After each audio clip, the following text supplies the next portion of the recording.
o álcool ele está mais presente nos lares do que muitas das vezes na sociedade. Infelizmente, eu tive meu primeiro contato com álcool foi dentro de casa.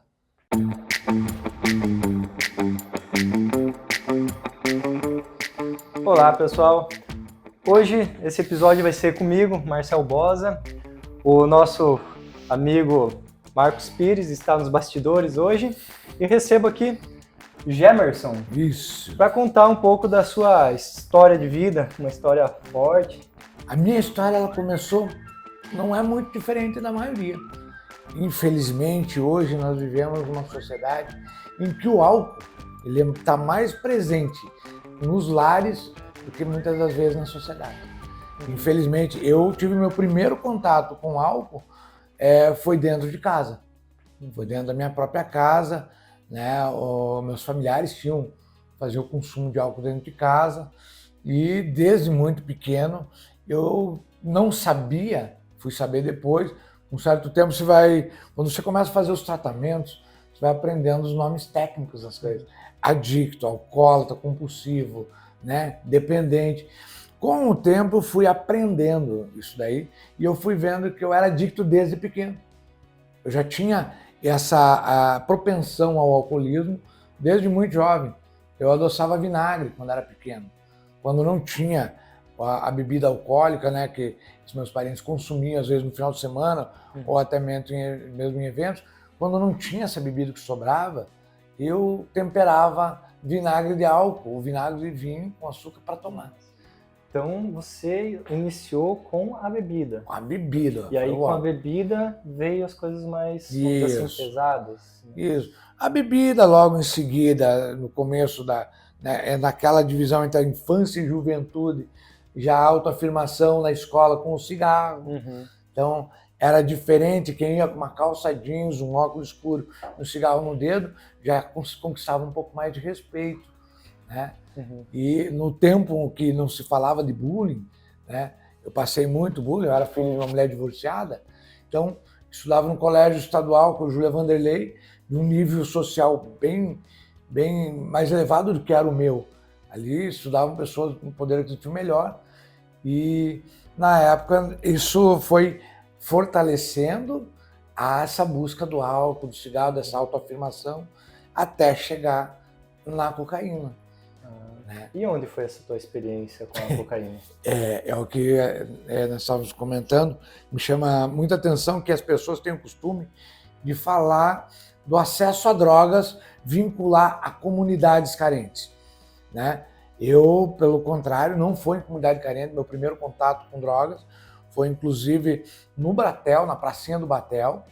Para quem não sabe, o Batel aqui é uma região, como se chama de elite, vamos dizer assim, né? Nobre, né? É, uma região nobre. Isso. E as minhas amizades, por ser criado, apesar de ser o filho da cozinheira, que morava na casa da empresa, minha mãe sempre foi uma grande guerreira, lutou muito, me criou sozinha, né? Sem a presença do meu pai, porém, sozinha, entre aspas, né? Eu tinha dentro da minha família muitas mulheres guerreiras, vó, tias, minha prima, né, que hoje é minha mãe na fé, também participou da minha criação, a Jussara, né? E minha tia Cécia, que também hoje eu chamo de minha segunda mãe, também por um tempo eu morei com ela, foi um tempo onde eu conheci a Assembleia de Deus, né? Na época ela era da Assembleia de Deus, foi ela que me levou desde pequeno para a igreja e nessa época que eu morei na casa dela eu tive um contato maior com a igreja. Né, onde eu aprendi a fazer jogral, e esse tempo, entre 10 e 13 para 14 anos, onde eu estava já descobrindo, eu tinha descoberto álcool e estava nessa passagem para o cigarro, eu meio que quase que eu parei com tudo isso. Mas aos 14, 13 para 14, eu volto a morar no Batel. E lá, né, morando no Batel, já era um ajudante de garçom, trabalhando à noite, né, numa pizzaria, e meus amigos, o meu ciclo de amizades era ali do Batel, então eu queria me autoafirmar. E frequentava bares e lanchonetes onde já rolava a cocaína ali naquele lugar, e você acaba indo no embalo e... Então, o que influenciou muito foi o ciclo de amizades ali. Também, então. Esse também. foi o que influenciou. Também. E aí você já tinha essa tendência da questão do anterior do álcool, e aí veio isso. Ali já eram os primeiros porres, já no público, a mãe indo buscar, né? Sim. Porque eu morava muito perto, morava numa casa da empresa, que era nos fundos da Avenida Batel, esquina com... Cheio de bares. Exatamente, então era ali várias lanchonetes ali, né? E ali é onde nós nos encontrávamos, principalmente sábado à noite, domingo durante a tarde, né? Quem tinha um carrinho, o pessoal lotava com os amigos, e aquele ciclo ali rolava a droga, né? Sim. E aí foi até quantos anos isso? Essa fase inicial, que eu posso colocar assim, da cocaína, foi até os 21 anos de idade.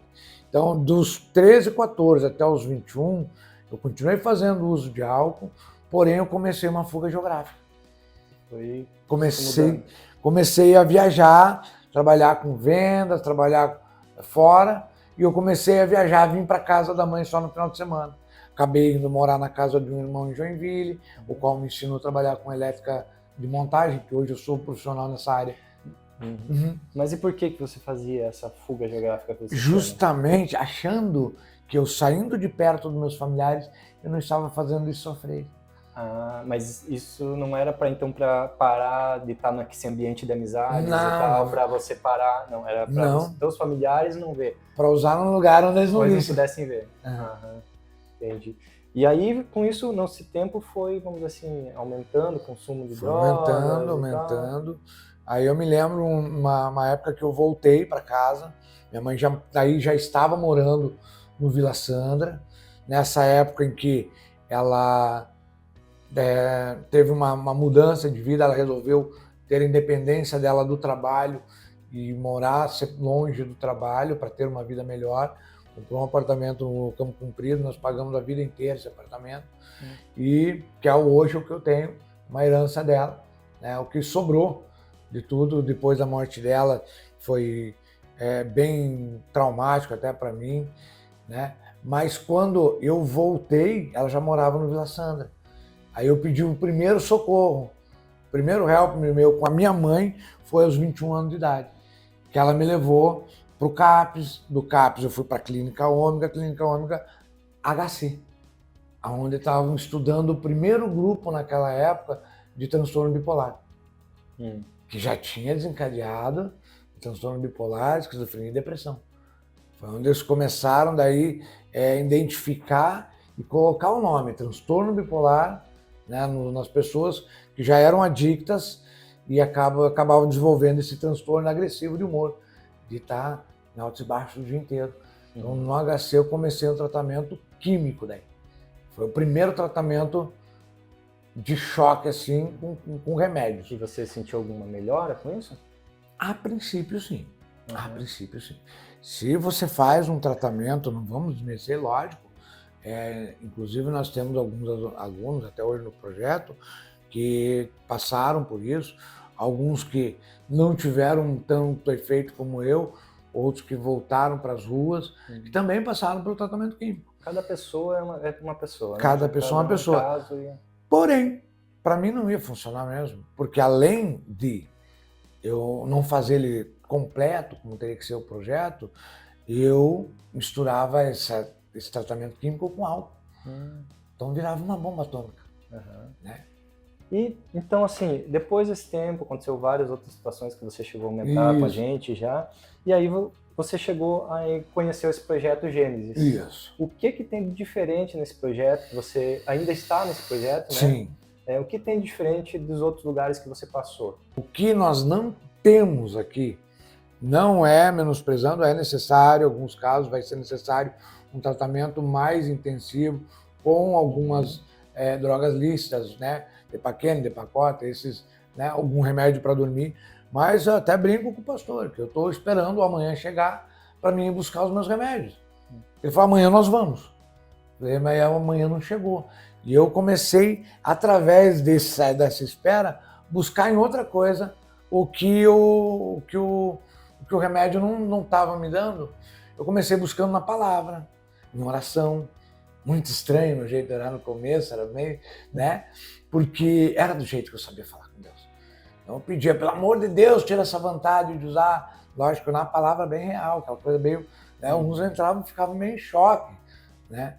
Mas aí com o tempo, vendo os meus discipuladores orando, pessoas que passaram nessa minha caminhada, como o Wagner, o pastor Abel, vários outros, o próprio pastor, que nós levantávamos de madrugada, né, 3 horas, orar meia hora, 1 hora, de madrugada a gente fazer torre de oração, de começar de noite até amanhecer. Então você acaba pegando com cada um pouquinho. É a história do queijo de várias vacas, né? Então você vai pegando um pouquinho de cada um e vai agregando com o teu jeito. A mesma forma é de pregar, né? Só que essa questão de orar, ler a Bíblia, procurar dentro da palavra, até coisas para a minha vida, do que eu era, você começa a encontrar no Pedro um pouquinho de você, no Paulo um pouquinho de você, em Jesus Cristo, você vai trazer ele para dentro de você, vai preenchendo esses vazios. Aquele vazio que a droga preenchia antes, né? Que nós usávamos droga e bebíamos 2, 3, 5 dias, e quando deitava na cama, aquele desespero porque não matava a vontade.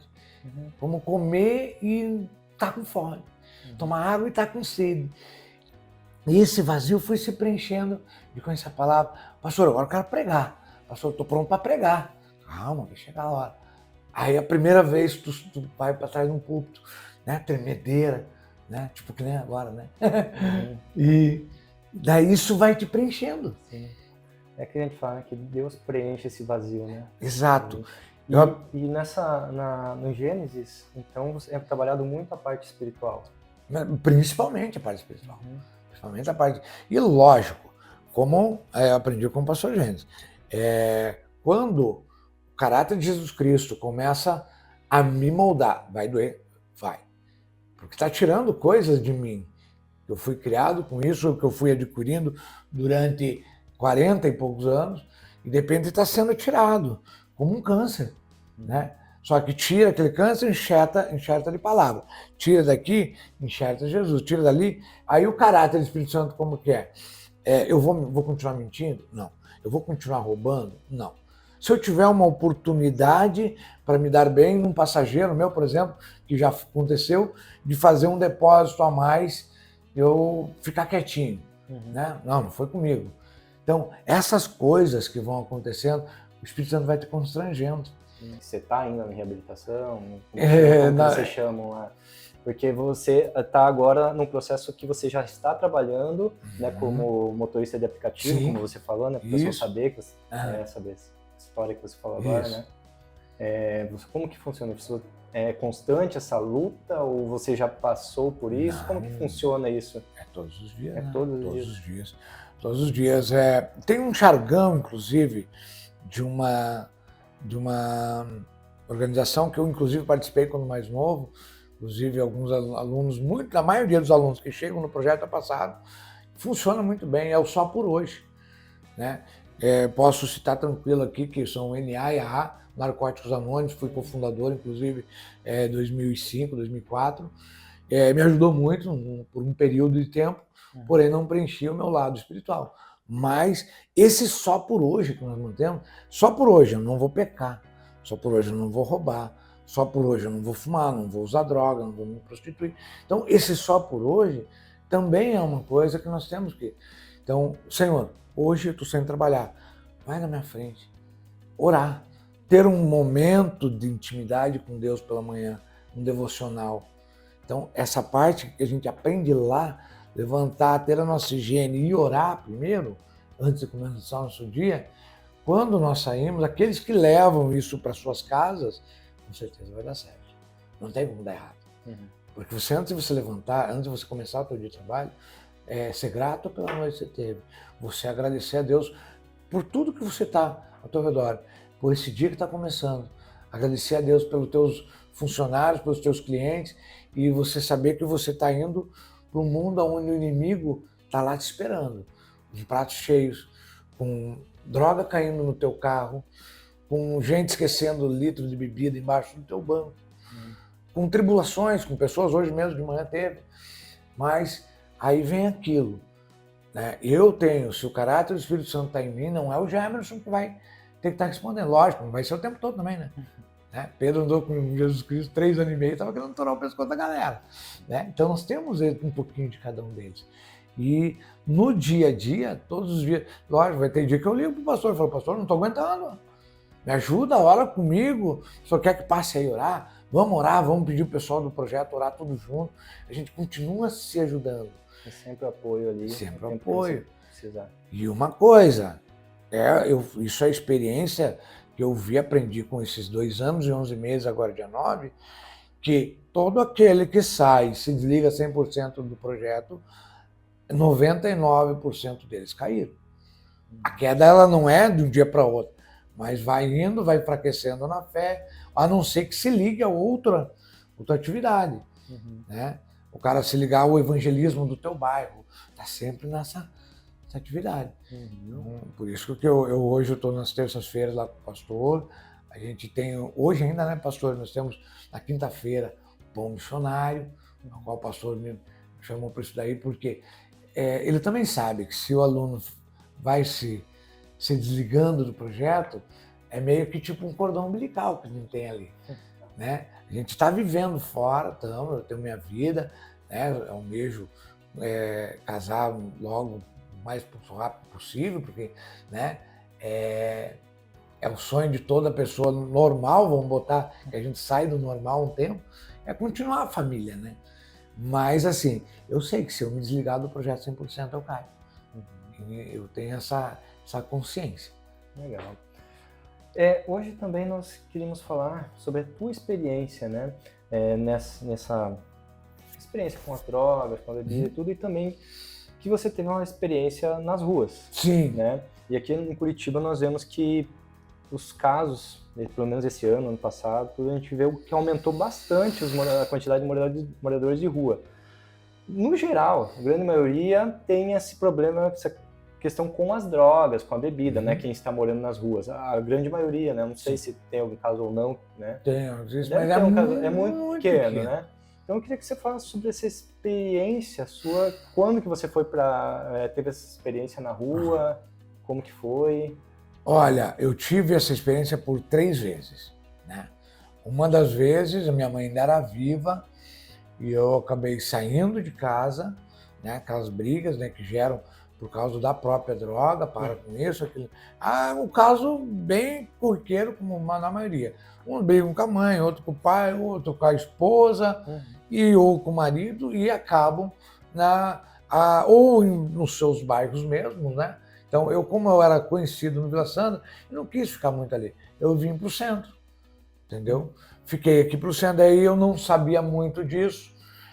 Isso que você falou de vir para o centro é a mesma coisa que você falou no início lá de geográfico, para sair de perto da família, para eles que não vissem que você estava usando. E daí aqui, inclusive a vez que eu vim aqui para o centro, eu tinha tido uma discussão muito feia com a minha mãe, foi a última vez que eu a vi viva, né? E eu saí de Curitiba, fui para Caiobá, né? De Caiobá eu me separei da minha companheira, que estava comigo na época, ela foi para São Francisco do Sul e eu voltei para Curitiba. Ao invés de eu voltar lá para Vila Sandra, eu fiquei no centro. Não sabia nada de rua, não sabia o que significava manguear, o que significava bater manta, né? Eu tinha uma gíria ainda de algumas coisas de cadeia, eu passei algumas vezes preso, mas de rua, manguear, charquear, isso eu não sabia o que era. E na época, você acaba criando elos na rua também. Eu falo sempre no projeto, eu oro muito para um homem, que inclusive ele está num dos vídeos que eu tinha no canal antigo chamado Diário de um Dingo, o Alemão do Guadalupe. Quem passar ali na esquina da Nilo Cairo com a João Negrão vai ver ele ali. A gente está bem próximo aqui. Nós estamos aqui do lado. E hoje ele já não tem mais dente na boca, ele emagreceu demais, ele se recusa, já fui várias vezes. Inclusive um dos nossos alunos que hoje voltou para o projeto, né, que em exímio violeiro, tudo, teve alguns dias com ele ali. Eu encontrei ele ali, tentei levar, não quis. Mas o alemão foi uma pessoa que me ensinou bastante das ruas. Outro foi o Neto, que hoje está lá no Fazendinha. O Neto também era um cara que já estava nas ruas. E outros que já são mortos, inclusive, me ensinaram essa arte do manguear para não passar dificuldade. Daí a gente aprende a manguear comida, roupa, cigarro, tudo. Então você fala assim, que ele te ensinou a não passar dificuldades. Que tipo de dificuldade? Vamos dizer assim, os moradores de rua, pelo menos aqui em Curitiba, eles passam fome? Porque muitos assim a gente vê no sinaleiro falando que estão pedindo para comida, estão pedindo... Como que é isso? Graças a Deus, não. Eu costumo dizer o seguinte, o curitibano ele é um povo muito generoso. Muito generoso. Nesse sentido, Mas assim, tem os restaurantes, tem para facilitar dinheiro, dá para comprar comida, essas coisas, mas a prefeitura ela já não supre essa necessidade dos moradores? Na minha época não tinha a mesa solidária central, inclusive que hoje, se nós olharmos do ponto de vista social, está sendo posso falar na verdade, um problema para a região turística ali do centro de Curitiba, né, bem no meio da cidade. Sim, e aqui a gente está perto também do mercado municipal, aqui tem muitos, né? Todas as assistências sociais estão aqui próximas. Isso. Né? Então, não fazendo, é necessário, eu fui atendido várias vezes por cada um desses órgãos, dormi muito no Plínio, dormi no Botânico, dormi no Rockefeller, entendeu? Fui atendido pelo Centro Pop do Rockefeller durante quase um ano ali, né? Inclusive, eles dão assim essa possibilidade de quem não é daqui de voltar para suas cidades, né? Entra em contato com algum parente, como também os órgãos públicos de Joinville e outros lugares por onde eu já passei. Se você chegar e falar o seguinte, eu sou de Curitiba, eu tenho alguém me esperando lá, eles te dão uma passagem para você voltar para a terra natal. Então, isso tem a questão alimentar. Os restaurantes também doam, né, agora com um pouco mais de restrição do que antes.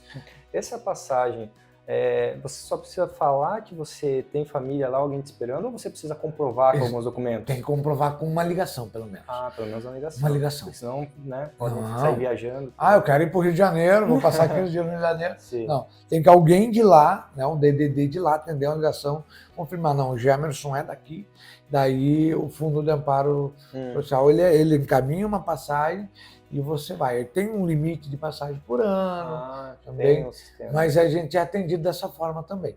Né? Então, às vezes o cara fala que eu tive que andar de tal cidade a tal cidade. Às vezes é por não ter esse contato, ou muitos, como nós temos um caso de um grande amigo nosso, farmacêutico do projeto, que andou 26 anos. 26 anos ele andou. Então, por onde eu passo, eu conto o testemunho de um homem que é maravilhoso, um pai para nós, me ajudou muito na minha recuperação quando eu fiz a cirurgia ainda como aluno, né? Eu fiz essa esofagomastia que eu tirei lá no outro vídeo, eu contei que tomei soda cáustica, né? Então, dessas suas, vamos dizer assim, crises. Desses surtos. Então, o Vlad, ele foi uma pessoa que andou os 26 estados durante 20 e poucos anos. Ele ficou rodando. Então, alguns gostam de andar, outros pedem carona e outros usam essa passagem social. Eles gostam de andar, mas assim, eles também, vamos dizer assim, eles optaram por essa opção de estar morando na rua, de estar caminhando por aí, ou é por causa de problema familiar? O que seria? 90% familiar. Familiar. Álcool, droga e já o familiar. Existem alguns casos, né, salvo exceções, desilusões amorosas, leva o cara para a rua. Perda.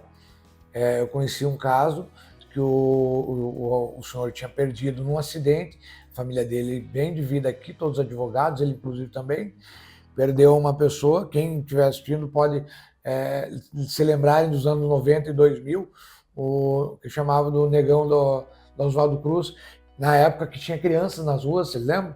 Tinha o Conselho Tutelar não tirava as crianças da rua, e na época ele juntava crianças ao redor dele, porque ele tinha perdido a esposa e a filha num acidente de trânsito, e ele se punia por isso. Não bebia, não usava droga, não fumava nem um cigarro, mas o negócio dele era estar acocando aquelas crianças, como se fosse a filha dele, como se ele pudesse fazer algo para a filha dele. Então tem casos que a pessoa sofre uma desilusão amorosa e não quer mais voltar. E a maioria, infelizmente, álcool. E hoje em dia, assim, pelo que você viu, né, não hoje em dia, mas no tempo que você esteve nas ruas, que você foi para esses locais de abrigo e tal, tinha algum planejamento de vida para vocês? Olha, você hoje vai ficar aqui, mas vai ficar por um período e nós vamos atrás de emprego e tal, e como que é hoje no Projeto Gênesis que você está lá, se isso, como que funciona? Não, o albergue é assim, você chega lá, tem um horário limite para tu chegar, até 6, 6 e meia. Depois disso, somente pelo número da prefeitura 156 que você liga, e daí o Fundo Neparo Social vai te buscar, né, onde você está. Normalmente a gente usava muito isso aí para os idosos, né, porque, como eu falei, na rua a gente é uma família, né, você acaba se apegando com pessoas. Então, quando o idoso precisa tomar um banho, às vezes tá daquele jeito, como às vezes a gente também leva para projetos, alguns alunos que a gente interna assim também, né? Às vezes defecado, né? Sujo, machucado, com os pés no vivo, não consegue andar. Então o que fazia? A gente chamava a Kombi leva um tempo, vem, leva para o fundo, leva para o albergue, no albergue toma um banho. Se tem, quando tem, no inverno é muito difícil roupa, sabe? É muito difícil roupa.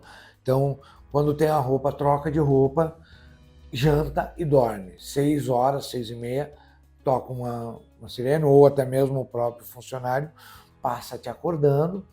Tem aqueles que marcam na vida da gente, tinha uma tiazinha que passava, bom dia, meus lindos, começa mais um dia. Existem funcionários que são amorosos, que fazem aquilo por amor, né, e vão marcando a nossa vida, né? Tem, por exemplo, tinha um senhor aqui no Rockefeller, que ele era guarda municipal, e ele tratava de uma forma, assim, acho que era Maurício o nome dele, ele tratava de uma forma como se ele estivesse tratando o filho dele.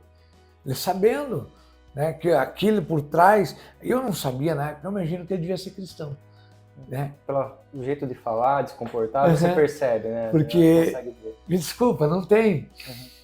Você reconhece um cristão. Em lugares hoje, a gente conversando até agora, começa a vir à tona de pessoas que atendiam a gente com um amor maior, mais do que uma obrigação da profissão.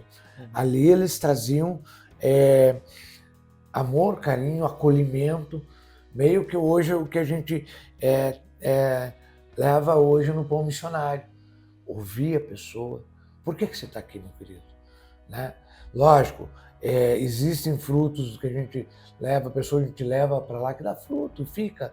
Né? Tem aluno que hoje já está com 6 meses, 9 meses, que para honra e a glória do Senhor eu encontrei aqui no Posto Shell. Teve outro também que encontrei no meu lugar, foi embora. Outro já está nas ruas de novo. Então, é uma constância.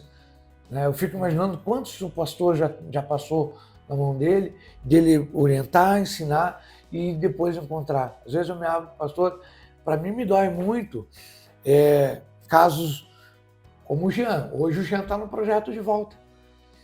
E o Jean ficou um tempo, saiu, e quando eu vi o Jean na rua, ou também um outro aluno, que esses dias eu até liguei para o pastor chorando, o John, e você encontrar. O Jonathan me ensinou a ler Bíblia, me ensinou dentro da cozinha a como ter temperância, a como ser resiliente. Esse menino me ensinou.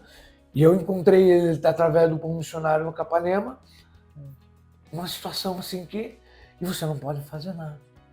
Então é muito difícil assim. Sim. Você falou ali no rodoviária, não, Guadalupe? No Guadalupe, né? Que você ainda encontra algumas pessoas, né, que você antigamente, né? E você chegou a comentar comigo que você ainda vai, tenta conversar e tudo, mas você não fica muito tempo ali, né? Não, né?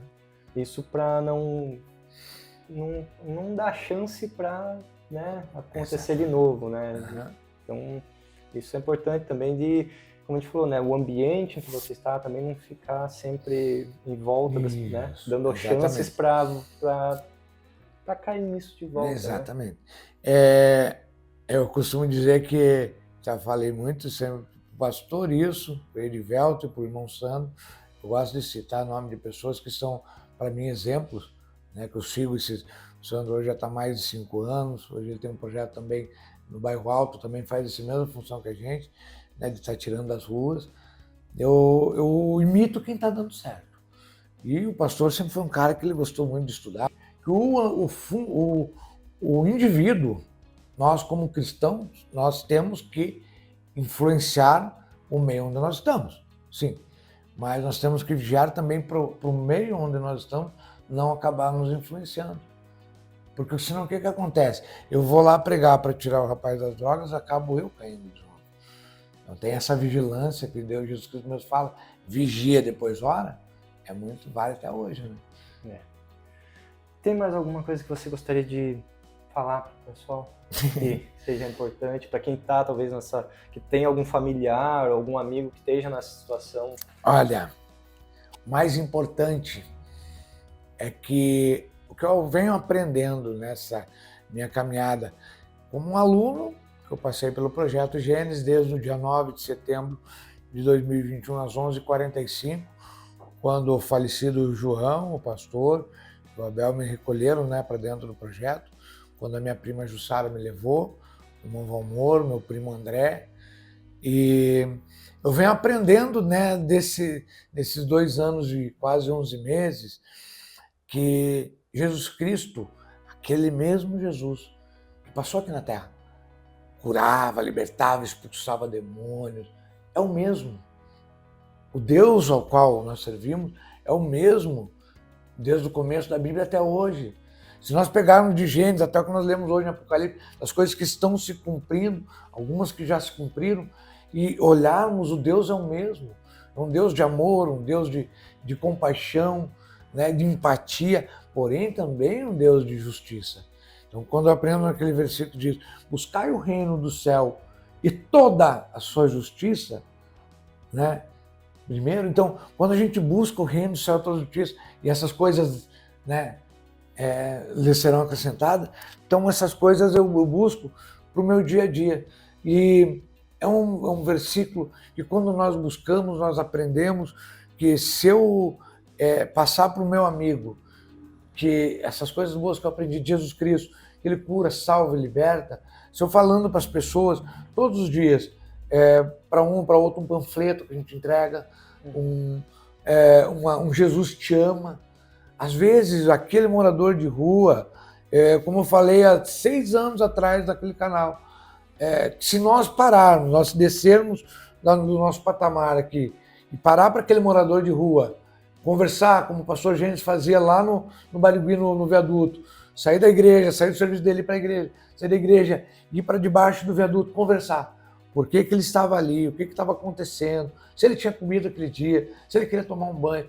Se nós fizermos essas mesmas coisas, nós vamos estar cumprindo aquilo que está lá. E de pregar o evangelho a toda criatura. Né? Nós também estaremos cumprindo o que fala em Mateus, né? Que tudo aquilo, quando eu pergunto para Jesus Cristo, mas quando que nós lhe demos de comer? Quando que nós nos vimos despidos? Quando que nós nos vimos presos ou com frio? Quando fizesse a cada um daqueles pequeninos, também a mim fizesse. Então, se nós procurarmos, nós vamos encontrar nas ruas uma forma de estarmos seguindo isso daí, cumprindo essas ordenanças de Jesus Cristo. E não para nós, para a honra e a glória dele. Porque quando nós compreendemos que é somente Jesus Cristo que cura, salva e liberta, e que nós temos isso para passar, e nós levamos isso para outras pessoas, acho que não tem muitas palavras. É representar o que realmente o Espírito Santo é em nós e passar aquilo que a gente vai aprendendo de bom. Acho que ensinar para nós mesmos todos os dias que dá para ser melhor e sermos melhores do que ontem. Eu agradecer ao Gemerson por trazer as experiências dele, expor isso para a gente aqui. E se você quiser entrar em contato com o Projeto Gênesis, né, nós vamos deixar os contatos na descrição desse vídeo. Nós da Gospel Class estamos apoiando esse projeto. Tá? E é isso. Espero que tenham gostado. Até o próximo episódio. Obrigado.